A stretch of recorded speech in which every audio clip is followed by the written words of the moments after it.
MLB executives who wish to have remained anonymous and continue to do so with impunity, and we're all bothered by that, but they can get away with it somehow. They have reported that the LA Dodgers are considered the clear front runner for the Ohtani trade in this free agency coming up at the end of the season. The next level down appears to be, as it's reported, a three-way tie between the Padres, the Mets, and the Yankees.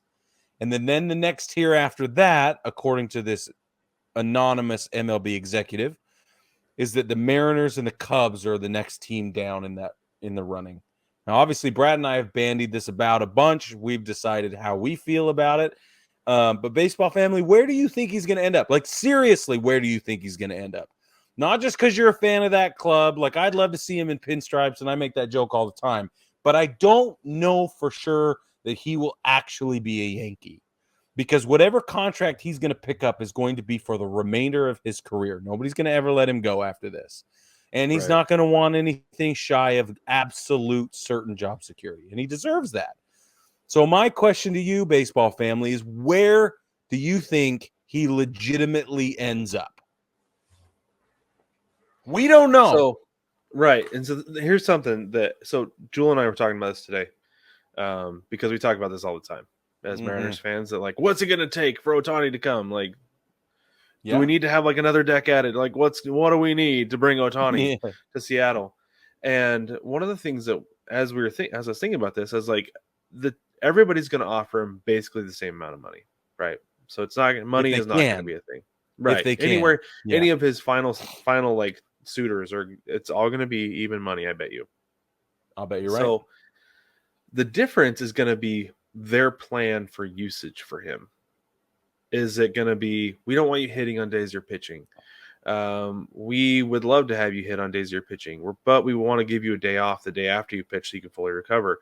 Or we'll let you continue to DH the day after you pitch because you feel like if you feel good, you can go. But let us know how you feel and we'll go. Like, I think it's going to be how teams address that going forward. And then also being like, maybe towards the end of your career, you need to pick one. Right. And maybe he doesn't want to pick one. And somebody tells him that. He's like, no, that's not what I want. Yeah. So I think what it's going to come down to is how teams want to use him in the next couple of years and towards the end of his career, because like you said, it's going to be basically the last contract of his career. And so I think that he's going to have to find somewhere that feels like a match, feels stable, because I don't think it feels stable in Anaheim. Certainly doesn't feel nearly as stable as it did when he got there, or else he probably would have never gone. Totally. Right?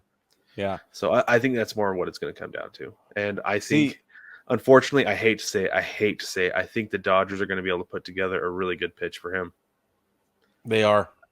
Like, I hate to say it, but I think that's why they're the front runner. Okay, I agree with everything you said, but I also think that culture is going to play a huge role. And that's where the Mariners do have a leg up on everything, especially with Ichiro.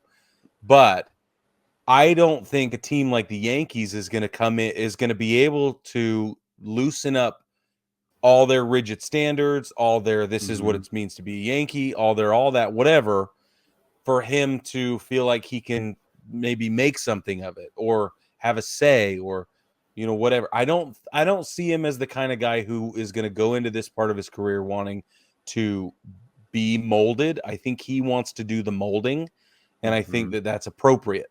But the Yankees aren't going to let him do it. Right. Yeah, because the Yankees have their way. And one other thing with that is that, like, I think if he was going to go to the Yankees, he'd have gone there the first time. I'm shocked to see them on this list as high as they are. Same thing with the Mets, because he said before he didn't want to go to a big market. And I don't think that's changed, despite how well he plays at Yankee Stadium. Man, with that short porch, he rakes a Yankee Stadium. He pulls that ball hard. But I don't know. I think culture is going to be a big element of this. And baseball family, we're going to bring you all the latest. Obviously, we talk about it as often as possible because it is the most interesting story in all of baseball. But we don't know. But we want to know what you think. Let's talk about it. Jump in the comments and let us know.